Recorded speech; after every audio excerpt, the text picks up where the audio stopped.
mentioned that. Yeah, definitely. And Dyer just had to climb that stand to confront this person being talked about. But of course, I think he didn't get to that person. Do you think he did the wrong thing? The game ended and then he just had to, but he didn't act professional. Let me just put it that way. He didn't act professional. How is the professional way of acting? You know, he's a public figure. Okay. A football player. So they don't have. You are not expected. No, because we are public figure. Because you are a public figure now. You have to be. You don't have right to your own emotion. You have right to your emotion, but of course you should be able to control it. Being the fact that a lot of people are actually looking up to you because of the kind of personality you are having as a football player. So when such situation arises, you should be able to, look into it and don't let your emotion, judge whatever you are going to do. So I think he has let his emotion judge him. In that but can you blame him? Well, I wouldn't blame him because the manager even said it. Everybody has the probability or the potential to do that, to react in such manner when you are being confronted with an unpleasant situation. So I think that's what actually propelled Eric Dyer to do what he did. But of course, eventually he didn't get to even. He wanted to punch like Mourinho. He didn't get to even attack the fan being questioned. But well, I think a lot of fans actually came to the rescue and they didn't. The fan has come out and said it was being blown out of proportion. That I understand the fact that he came to save his brother.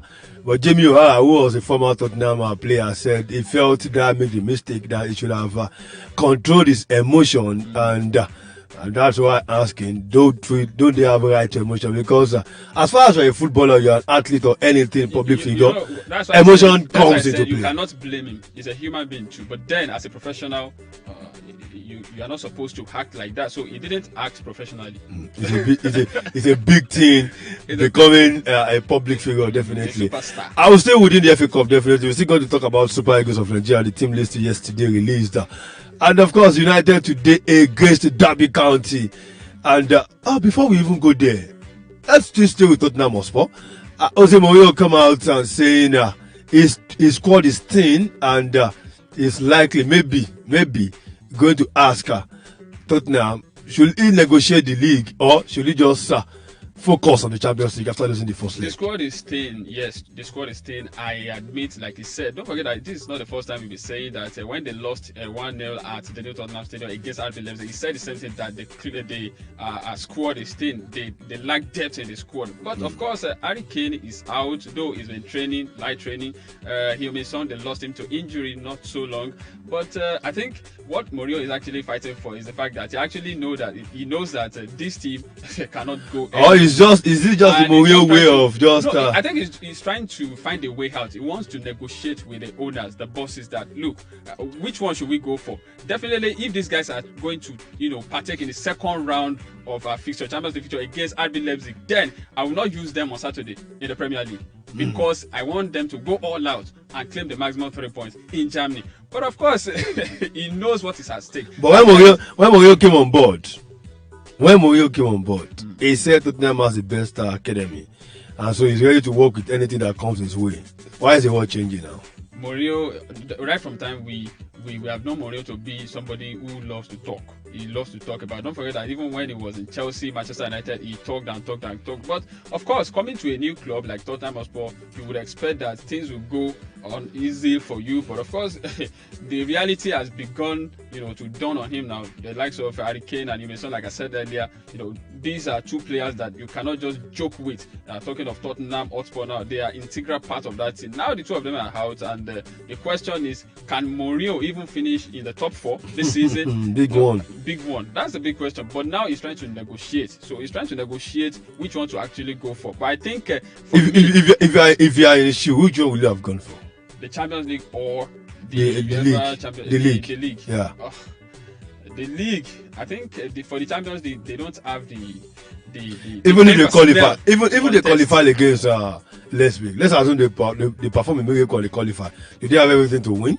to face the likes of Liverpool, Atletico Madrid, and the likes, the Juventus. No, They have it. So why not focus on the on league? the league, yes, definitely.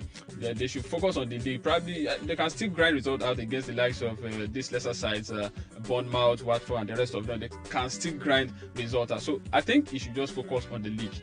Okay, quickly result of FA Cup games. No most of you have the result already. Leicester City playing at home yesterday defeated Birmingham City by a long goal, while Manchester City cost Sergio Aguero's goal.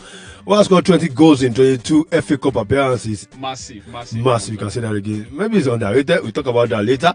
Sheffield United lost at home. Sheffield Wednesday lost at home to Manchester City by a long goal.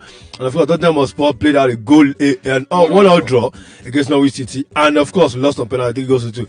And after that, Norwich City goalkeeper Tim Cool rather wrote the names. He was the match winner. He wrote the names of Tottenham Hotspur players who are going to take the penalties and where they will place the penalties. and he saved 3. The man is actually known to save penalties. I remember he saved 2 in a match against United. And of course, if you remember the 2014 World Cup against Costa Rica, Louis Van Gaal to bring him on to take the penalties, and of course he saved and another move to the quarterfinal. Of course, Mirandes yesterday the Spanish Copa del Rey lost at home to Real Sociedad. For Real Sociedad, they are straight to the final of the Copa del Rey, and for the first time in 10 years, of course, is no more news that no Madrid or Barcelona will play in the final. Of course, yesterday as well, the Copa del Rey should have taken place, but then it was postponed due to coronavirus. Juventus Milan postponed, and of course today as well, Inter Milan against Napoli postponed. In fact, most sports in Italy are going to play behind closed door until April 3rd. The government in Italy has said already. The German DFB Copa Cup, Bayer Leverkusen were 3 goals to 1 better than FC Union Berlin, and of course Eintracht Frankfurt 2 goals to nothing better than Werder Bremen. Both of them moving to the semi-finals. And of course in France, it was Mbappe's hat-trick as PSG ran riot 5 goals to 1 over 10 Olympic Lyonnais. The 19-year-old, I don't know, some people are saying he's going to catch up with Ronaldo or Messi. I don't know how true that can be, but it takes a lot of longevity before you can reach 700 goals and more and plus. Okay, the FA quarterfinal fixtures looks like this. Sheffield United against Arsenal at the Bournemouth Lane from March 20 to 22. That is when the games will be coming up. Of course, Newcastle United against Manchester City. Norwich against the winner between Derby and Manchester United coming up tonight, and of course Leicester City against Chelsea is looking tough again. Let's go to the game between Derby and Manchester United. Wayne Rooney facing his former team Manchester United. Idris, it could have been fantastic if this game is at Old Trafford. But Rooney said, if I score against United, I'm going to celebrate. Yes, I think he's looking for trouble. He has actually played against Manchester United 6 times and he has not scored a goal. I can remember the last time he played against them was in 2018 for Everton. He tended 2 goals to nil in favor of Manchester United, even at Goodison Park. So you want to say that probably I know that Rooney will release playing against Manchester United side tonight because of the fact that I think he spent 13 years at Old Trafford, and he almost everybody was thinking probably Rooney will retire at Old Trafford, but of course he didn't. He went to Everton, he went to MLS to play, and of course he came back to England, Derby, and he's a player coach. I think he signed a contract of playing as well as coaching for Derby County. So facing Manchester United tonight in the English FA Cup, I think it's going to be a very good time for him. But of course he want to show what he can do to them, just like a manager Ole Gunnar Solskjaer said. He said he will release scoring against Manchester United. But I know that Rooney will not want to. If he does celebrate tonight, definitely he's going to be happy because he's not playing in front of Manchester United fans. Don't forget that they will be playing. So this is professionalism at its best. At its best, definitely. Wow. But I know that Rooney still has that red blood flowing in his vein. Manchester United fan for life. So what do you think tonight? Do you see United going through? Or let me say, it's United rejuvenated at the moment. It seems like the addition of certain Fernandes is working. definitely Bruno Fernandes has been able to be, a good addition to this Manchester United side. He's contributed a lot of goals and assists to this Manchester United. But of course, Manchester United have got everything to win the game tonight against the Derby County side, who is coming from Championship. And you want to say that probably if they're able to score their first goal between the first 15-20 minutes, then they've wrapped everything up. But of course, football game cannot be analyzed like that, because anything can still happen before the end of 90 minutes. But I think Manchester United, without Daniel James, without Marcus Rashford, they still have plenty of good players to come on board to help salvage the situation, and of course get the maximum 3 points at Derby County tonight. Derby County 13th on the table in the Championship. Last 5 games, I think they won 2 and lost 2 and drew 1. And definitely playing against Manchester United. The very last game in the FA Cup tonight. That's the FA Cup. That's definitely the first half of the show. Very soon we'll be going on a quick break. And of course, you can also be part of the program. Definitely by calling to the studio at 0908-111-1067, 0908-111-1067, or 008-010-1067, or 008-010-1067. Let's have your thought on everything we've been talking about, the FA Cup. What's your prediction for tonight's game? Of course, you can watch us on Facebook, Passionate FM 106.7, Passionate FM 106.7. We'll come back a bit home. We talk about the Super Eagles 34-man list. New additions, 2 new additions to the deserts. Everybody has been clamoring for the young man, 25-year-old. And finally, we have him on board.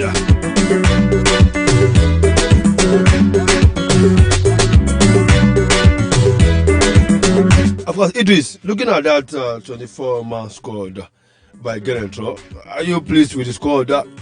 Some names in there? Yes, I think it's fair on the average, because you could see the likes of Leon Balogun coming back. The likes of Kenneth Omero. I think Kenneth Omero has been consistent. Yeah, definitely. So I think it's a fair one. And again, the addition of Kingsley Eyizibu and of course Cyril Desert, fantastic. For me, Cyril Desert, the highest goal scorer in the Dutch Eredivisie with 15 goals and of course 30 other goals in cup competition. So yeah, good one. I think he's tally on goal records with Osimhen. Victor Osimhen of Lille. So I think it's a good one. So if you look at the list of attackers we've got in the squad, I think they are all doing fantastically well in their various clubs now. You want to talk about Samuel Kalu of Bordeaux. You want to talk about the likes of Osimhen, Samuel Chukwueze, all of them are doing fantastically well. And I'm so pleased when I saw the list. I think playing against Sierra Leone on March 27 should not be difficult for them. The fact that they are even playing at home now. At home in Delta. So I think it's going to be a case of I will not say walk in the park or stroll in the park, because of course Sierra Leone, they've got everything to play for too. They want to qualify, they want to partake in the 2021 Africa Cup of Nations, so they'll give it everything. They'll give everything they have to ensure that they also, even if they are not going to get the maximum 3 points, they want to secure a draw for themselves, so that the second leg time back then at Sierra Leone will be comfortable. But let's see how it unfolds. Nigeria have got quality players in this rank, and we should just be able to get the maximum 3 points. Okay, let's quickly go for a quick break. Let's make some money. When we're back, we'll continue with the program. tèmi kò sí kékeré àtún tí nílé lórí ọlọ́mbà mi ṣe mo máa tún ti nílé lórí. Èmi kí n Dr. Saheed Òṣùpá Saheed bí olúfimọ àkọ́kọ́ mo ń fàsìkò ìsọ fún gbogbo èèyàn wa káàkiri gbogbo Nàìjíríà yìí wípé gbogbo ẹni tó bá wù kó kọ́lé kó wá bá dòwò pọ̀ ní Afia Properties and Homes àǹtà ilẹ̀ ilé tó ní sí of o ilẹ̀ tó ní sí of o kó wá bá dòwò pọ̀. Gbogbo ayé ló ti mọ̀ pé Afia Homes and Properties ló ń ta ilẹ̀ àti ilé tó rọjú. Ẹ̀yin náà ẹ wá darapọ̀ máwọn olóríire láwọn estate wa Afia Estate phase 1 and 2 Yanofa, Afia Court Aerodrome GRA àti Afia Court Ọmọláyọ̀ Estate Àkóbọ̀ níbàdàn nìyẹn o, àtàwọn estate wa tó wà lẹ́kọ̀ọ́ ní Lẹ́kì Àtàjà tó fi mọ́ ibikíbi tẹ́ ẹ bá ń fẹ́lẹ̀ sí ẹ ṣáà ti kàn sí wa ní suite 1 Adana Shopping Complex lẹ́yìn Zenith Bank Challenge Ìbàdàn. fún àlàyé ẹ pè 081-3572-6570 081-3572-6570. Afia Homes and Properties àdùnbárìn donílé ayọ̀.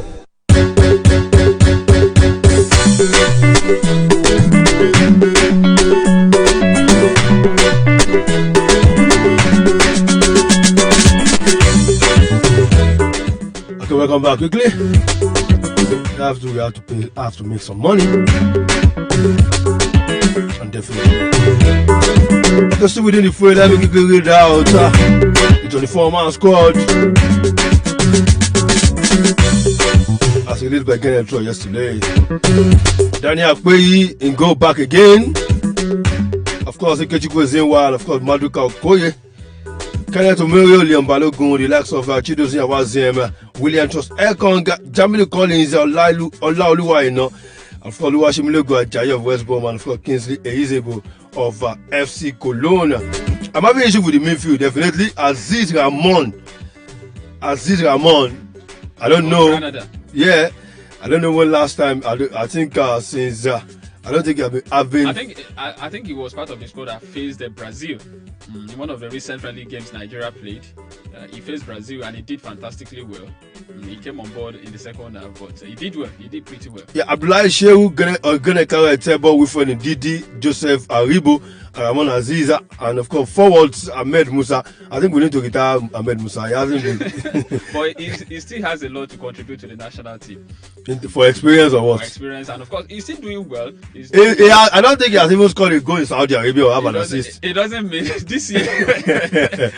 Alex Iwobi of Everton, Victor Osimhen definitely, Moses Simon of Nantes, Samuel Chukwueze, Siri Desas, Kelechi Iheanacho, and Samuel Kalu. The coach of Gordon Bodo complained of Samuel Kalu's body language of recent, and I don't think he has also been having it cool right there in France. But then it is what it is. He has been invited to the team, and March 27th at Simikadi Stadium in Delta State, Asaba, and we are going to play against Sierra Leone before 4 days later going straight to Freetown to play against them. I think it's all up though. I don't think a team like Sierra Leone, even if we put Nigerian players, MPFL players, I don't think we have issues. You wouldn't expect a team from Sierra Leone to defeat Nigeria, talking of the qualifiers now. But of course, like I said earlier, I would release a win for Nigeria in this particular encounter. If Nigeria is able to win this double leg encounter, home and away, definitely Nigeria qualified. To participate in the 2021 Africa Cup of Nations that will go down in Cameroon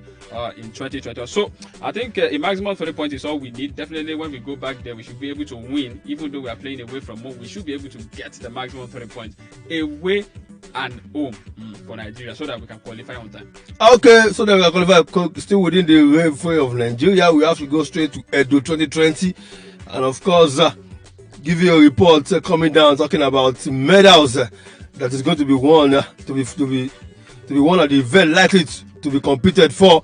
And of course I will make weightlifting and canoe event getting the highest medals at the games, and a total of 2,117 medals are expected to be won by athletes representing the 36 states and the Federal Capital Territory at Edo 2020. Athletes will slug it out for 623 gold medals, 623 silver medals, and of course 871 bronze medals.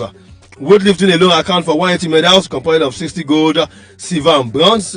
Canoeing 144 medals, 48 gold, silver, and bronze. Athletics is third, 44 gold, silver, and bronze medals, while swimming is fourth. EEDRIS Edo 2020, 2,117 medals up for grabs. I am looking at weightlifting alone and canoeing.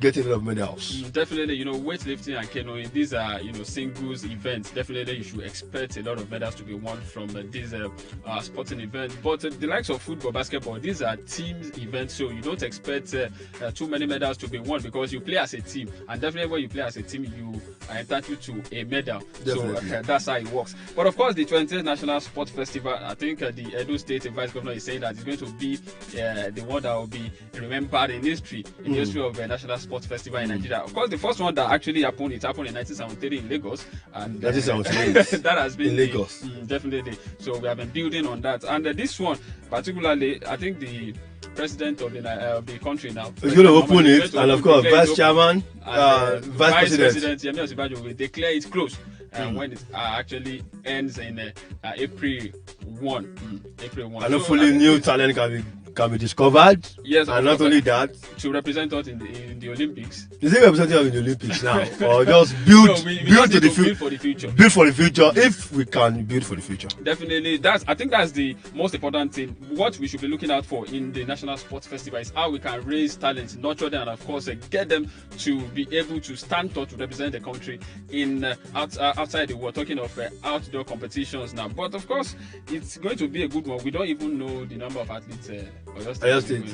But according to the report, Ebonyi State is going with nothing less than 187 athletes. Oh yeah, it's an open national sports festival. Professionals have been allowed, maybe 2-3 professionals, and of course there's a special on it. Definitely, we'll let our people know about that, so we'll get the number of athletes Oyo State is going with and preparation of Oyo State. Definitely, there's a special coming up on it very soon because we have 1 or 2 things to talk about that. Of course, quickly for Olowi Sport, you are disturbing me. I will call somebody. Definitely, we go to boxing quickly, and of course, Eddie Yan has come out to say the fight between Tyson Fury and Anthony Joshua must happen. It must happen. The whole world is claiming, we have been clamoring for this to happen in a long while, but it didn't happen because of the fact that Tyson Fury has always wanted to fight Deontay Wilder, and Anthony Joshua been given Pulev. So I think they just have to sort that before that one can actually. But don't get it twisted. If Deontay Wilder should defeat Tyson Fury, definitely you are not going to see Tyson Fury Anthony Joshua. I want if Pulev beat Joshua as well. I can't imagine that now. I can't imagine because Anthony Joshua, that right hand punch, you don't want to stand it. But it's a heavyweight bout. You can never say never. You can never say never. The stuff of champions still there. I don't forget that Joshua holds 3 of the world major belts in the heavyweight division. So you want to say that he's still the champion, whether we like it or not. So we are rooting that he defeats Kubra Pulev come June 20. And hoping that Tyson Fury wins. So that I can have another British. But Joshua made a statement, I think 2 days ago. He said he's going to defeat Kubra Pulev 11th round. But why did he say that? I've been pondering on this. Why did he say 11th round? Joshua is not the first 2 rounds. Joshua is not that type that comes out blazing on opponent. I think he will prefer a pound for pound and a longer run. He knows he can guide and possibly defend himself against whoever. And so I don't think he's a man who phantom against a knockout. He said the same. He said Pulev is a puncher boxer too. So puncher boxer. And the 2 of them, and Joshua is not this guy that comes out blazing off in conferences. He doesn't talk anyhow. Definitely. He doesn't talk too much. So I think we are just hoping that this one go down as we expect come June 20 at the new Tottenham Stadium in London. Okay, quickly to NBA before we wrap up the show. I don't know why this won't get Olowi Sport. Okay, matches are played earlier out of today. Boston Celtics against Cleveland Cavaliers. It was 112 points to 106 points. In that one, of course, Oklahoma City Thunder 114 points. Defeated Detroit Pistons 114 points to 107 points. Indiana Pacers had lost at home to Milwaukee Bucks. The only team who have qualified with Giannis getting 29 points, 12 rebounds and 6 assists, 119 points to 100 points. Milwaukee Bucks got that in the bag. And of course, Miami Heat also defeated Orlando Magic 116 points to 113 points. And of course, there was a franchise record of 22 3-pointers in that game for Miami Heat. That was a record in the NBA for them. And of course, Memphis Grizzlies defeated Brooklyn Nets 118 points to 79 points. It was Memphis Grizzlies' second straight 39 point road win in that match. Utah Jazz defeated New York Knicks 112 points to 104 points, while Chicago Bulls lost at home to Minnesota Timberwolves 115 points to 108 points, while New Orleans Pelicans defeated Dallas Mavericks 123 points to 127 points. And of course, Luka Doncic getting a franchise record of his second triple-double in that one, despite in that game, while Washington Wizards lost at home to Portland Trail Blazers 125 points to 104 points. I'm afraid it might be the end of the show today. The Adura and Co. They are using one eye to look at this guy. Yeah, you know. Won't you just pack yourself and go? Like I say, when it's time to talk sport, definitely the time is never enough, and the one Nigeria must come in. So you don't have to go beyond that boundary. But then, me and Agnes, we have one. You signed us in very late, so definitely, Idris, thank you for being a part of the program. Thank you so much, Mr. Sports Illuminator Raymond TOLULOPE. It's been a fantastic ride to talk sport on this day once more. And of course, many thanks to Babatunde Chami, who has been a wonderful producer. Yeah, we have to go. Of course, like I used to say, sport is life. Always endeavor to exercise your art. Okay, we'll fight after the show anyway. So take care. Of course, keep listening to Personal 106.7 FM. Of course, enjoy the rest of your day. Thank you.